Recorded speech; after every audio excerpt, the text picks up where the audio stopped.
नमस्कार, मैं स्तुति शुक्ला। कृषि न्यूज में आपका स्वागत है। आइए नजर डालते हैं आज की कृषि न्यूज में। केंद्र सरकार ने देश की कृषि उपज मंडियों को मजबूत बनाने के लिए एक अहम फैसला लिया है, जिसके तहत देश की मंडियों के अंदर इंफ्रास्ट्रक्चर मजबूत बनाने के काम में एग्रीकल्चर इंफ्रास्ट्रक्चर फंड का उपयोग किया जाएगा।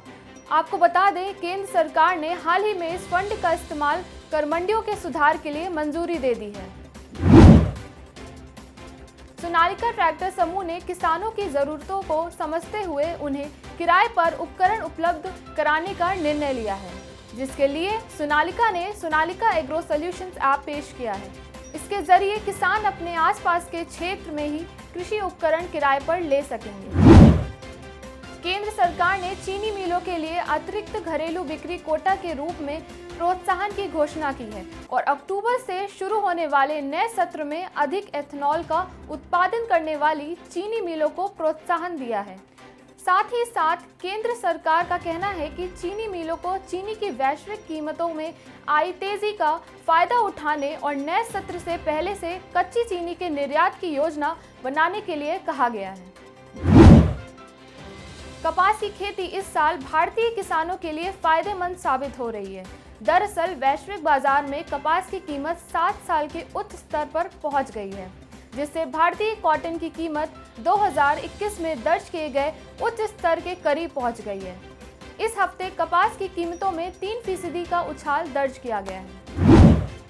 केंद्र सरकार और राज्य सरकार की ओर से किसानों के लिए कई लाभकारी योजनाएं संचालित की जा रही हैं, जिनका लाभ किसानों को मिल रहा है। दरअसल इसी कड़ी में मध्य प्रदेश सरकार की ओर से राज्य के किसानों के लिए अन्नपूर्णा योजना शुरू की गई है।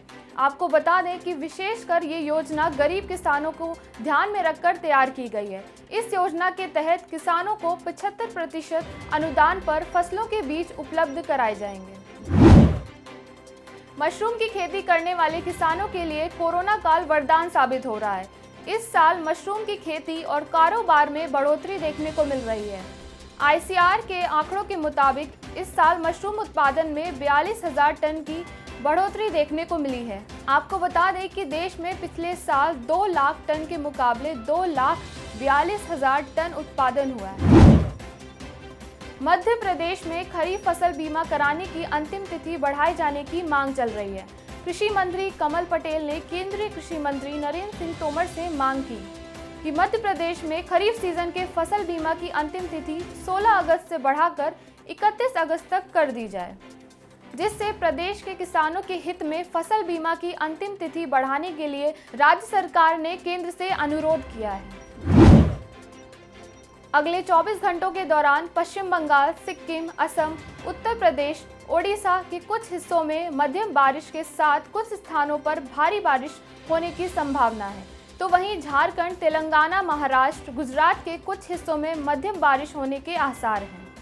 ज़्यादा जानकारी के लिए देखते रहिए कृषि जागरण। धन्यवाद।